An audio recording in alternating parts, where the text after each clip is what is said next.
ನಮಸ್ಕಾರ ಎಲ್ಲರಿಗೂ ಶಿವರಾತ್ರಿ ಹಬ್ಬದ ಶುಭಾಶಯಗಳು. ಸೊ ಈ ಶಿವರಾತ್ರಿ ಹಬ್ಬಕ್ಕೆ ಸ್ಪೆಷಲಿ ಯಾಕೆ ಎಲ್ಲರೂ ಕೂಡ ಜಾಗರಣೆ ಮಾಡಬೇಕು, ಉಪವಾಸ ಇರಬೇಕು ಅಂತ ಹೇಳ್ಬಿಟ್ಟು ತುಂಬ ಜನ ಮಾಡ್ತಾ ಇರ್ತಾರೆ. ಆ್ಯಂಡ್ ನಾವು ಮಾಡೋದನ್ನು ಕೂಡ ಕೇಳಿರ್ತೀವಿ. ಆ್ಯಂಡ್ ಎಲ್ಲರೂ ನಾವೆಲ್ಲ ಅನ್ಕೊಂಡಿರೋದು ಏನಂತಂದ್ರೆ ಜಸ್ಟ್ ನಾವು ಒಂದು ಶಿವರಾತ್ರಿ ಅಂತ ಹೇಳ್ಬಿಟ್ಟು ಅದು ಅವಾಗಿಂದನೂ ರೂಢಿಯಾಗಿ ಬಂದಿದೆ, ಅದಕ್ಕೋಸ್ಕರ ನಾವು ಹಿಂಗೆ ಸೆಲೆಬ್ರೇಟ್ ಮಾಡ್ತಾ ಇರ್ತೀವಿ ಅಂತ ಹೇಳ್ಬಿಟ್ಟು ಅನ್ಕೊಂತೀವಿ. ಬಟ್ ಇದಕ್ಕೆ ಒಂದು ಸೈಂಟಿಫಿಕ್ ರೀಸನು ಕೂಡ ಇದೆ, ಯಾಕೆ ನಾವು ಈ ಶಿವರಾತ್ರಿ ದಿನ ಉಪವಾಸ ಮಾಡ್ತೀವಿ, ರಾತ್ರಿ ಎಲ್ಲ ಎದ್ದಿರ್ತೀವಿ ಅಂತ ಹೇಳಿದ್ರೆ.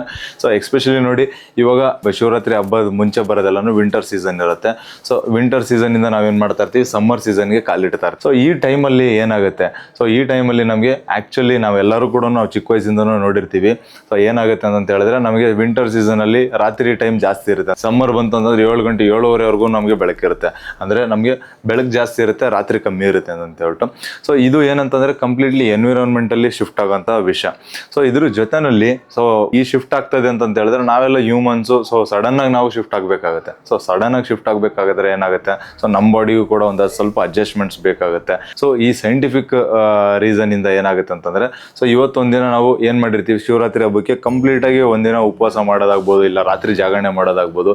ಇದನ್ನ ಮಾಡಿದಾಗ ಏನಾಗುತ್ತೆ, ಸೊ ಕಂಪ್ಲೀಟ್ ಆಗಿ ನಾವೇನು ಫುಡ್ನೇ ಇಂಟೇಕ್ ಮಾಡಿರಲ್ಲ. ಸೊ ಈ ಟೈಮಲ್ಲಿ ಏನಾಗುತ್ತೆ, ನಮ್ಮ ಕಂಪ್ಲೀಟ್ ಬಾಡಿ ಡಿಟಾಕ್ಸಿಫಿಕೇಶನ್ ಆಗಿರುತ್ತೆ.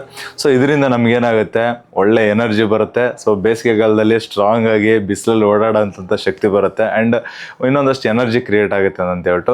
ಅಂಡ್ ಇದಕ್ಕೆ ನಮಗೆ ಹಿಸ್ಟಾರಿಕಲ್ ರೀಸನ್ಸು ಕೂಡ ಸುಮಾರಿದೆ. ಅದು ಆ ವಿಡಿಯೋದಲ್ಲೂ ಇನ್ನೊಂದು ಮುಂಚೆ ವಿಡಿಯೋದಲ್ಲೂ ಕೂಡ ನೀವು ನೋಡಿರ್ತೀರ. ಸೊ ಇದೆರಡು ರೀಸನ್ ಇಂದ ನಾವು ಶಿವರಾತ್ರಿನ ಸೆಲೆಬ್ರೇಟ್ ಮಾಡಬೇಕಾಗತ್ತೆ. ಅಂಡ್ ಎಕ್ಸ್ಪೆಷಲಿ ನಮ್ಮ ಬಾಡಿನ ಸಮ್ಮರ್ಗೆ ಅಂತ ರೆಡಿ ಮಾಡೋದಕ್ಕೆ ಅಂತ ಹೇಳ್ಬಿಟ್ಟು ನಾವು ಸೆಲೆಬ್ರೇಟ್ ಮಾಡಬೇಕಾಗತ್ತೆ. ಸೊ ನಾವು ದೇವ್ರ ಕಾರ್ಯನೂ ಆಯ್ತು, ನಮಗೆ ಫಿಟ್ನೆಸ್ ಬಂತು ಅಂತ ಹೇಳ್ಬಿಟ್ಟು ಹೇಳ್ಬೋದು ಇದೊಂದು ಮಾಡೋದ್ರಿಂದ. ಸೊ ಎಲ್ಲರೂ ಫಾಲೋ ಮಾಡಿ. ಅಂಡ್ ಅದ್ರ ಜೊತೆಯಲ್ಲಿ ನನ್ನ ಸ್ಪೆಷಲ್ ರಿಕ್ವೆಸ್ಟ್ ಏನಂತಂದ್ರೆ, ಯಾರೆಲ್ಲ ಮನೆ ಕಟ್ಟಬೇಕಂತಿದ್ದೀರಾ, ಸೊ ಎಲ್ಲರೂ ಕೂಡ ನಾವು ಚಿಕ್ಕ ವಯಸ್ಸಿಂದನೂ ನೋಡ್ಕೊಂಡು ಬಂದಿರ್ತೀವಿ, ಬೇಸಿಗೆಗಾಲದಲ್ಲಿ ಮನೆ ಕಟ್ಟಬೇಕು, ಸೊ ಮಳೆಗಾಲದಲ್ಲಿ ಚಳಿಗಾಲದಲ್ಲಿ ಸ್ಟಾರ್ಟ್ ಮಾಡಬಾರ್ದು ಅಂತ ಹೇಳಿ ನಮ್ಗೆಲ್ಲರೂ ಕೂಡ ನೋಡಿರ್ತೀವಿ. ಅಂಡ್ ನಾವು ಕೂಡ ಊರ್ ಕಡೆ ಎಲ್ಲ ಮನೆ ಕಟ್ಟೋದನ್ನ ನೋಡಿರ್ತೀವಿ. ಯಾವಾಗ ಅಂತ ಹೇಳಿದ್ರೆ, ಕನ್ಸ್ಟ್ರಕ್ಷನ್ ಸ್ಟಾರ್ಟ್ ಆಗೋದೇನೆ ಸಮ್ಮರ್ ಹಾಲಿಡೇಸ್ ಅಲ್ಲಿ. ಸೊ ಸಮ್ಮರ್ ಅಲ್ಲಿ ಕೆಲಸ ಮನೆ ಹಿಡಿಬೇಕು ಅಂತ ಹೇಳ್ಬಿಟ್ಟು ಎಲ್ಲರೂ ಕೂಡ ಹೇಳ್ತಾ ಇರ್ತಾರೆ. ಸೊ ಆ ಟೈಮು ಕೂಡ ಬಂದಿದೆ. ಯಾರೆಲ್ಲ ಮನೆ ಕಟ್ಟಬೇಕಂತಿದ್ದೀರಾ, ಸೊ ಪರ್ಫೆಕ್ಟ್ ಟೈಮಲ್ಲಿ ಇದೀರಿ ಅಂತ ಹೇಳ್ಬೋದು. ಎಸ್ಪೆಷಲಿ ಶಿವರಾತ್ರಿಗೆ ಅಂತ ಹೇಳ್ಬಿಟ್ಟು ಒಂದು ಸ್ಪೆಷಲ್ ಆಫರ್ನು ಕೂಡ ಡಿಸೈನ್ ಮಾಡಿದೀವಿ. ಬಟ್ ಆಫರ್ನ ನಿಮ್ ವಿಡಿಯೋದಲ್ಲಿ ನಾನು ಡಿಸ್ಕ್ಲೋಸ್ ಮಾಡಲ್ಲ, ಯಾಕಂತಂದ್ರೆ ಒನ್ ಡೇ ಆಫರ್ ಅಂತ ಮಾಡ್ತಾ ಇದೀವಿ. RCCಗೆ ವಿಸಿಟ್ ಮಾಡಿ, ನಾವು ನಿಮ್ಗೆ ಅಂತ ವೆಯ್ಟ್ ಮಾಡ್ತಾ ಇರ್ತೀವಿ. ಸೊ ನಿಮ್ಮ ಪ್ರಾಜೆಕ್ಟ್ನ ಟೇಕ್ ಆಫ್ ಮಾಡೋದಕ್ಕೆ ಅಂತ ಹೇಳ್ಬಿಟ್ಟು ಈ ವರ್ಷದಲ್ಲಿ ಎಕ್ಸಿಕ್ಯೂಟ್ ಮಾಡೋಣ. Welcome all of you.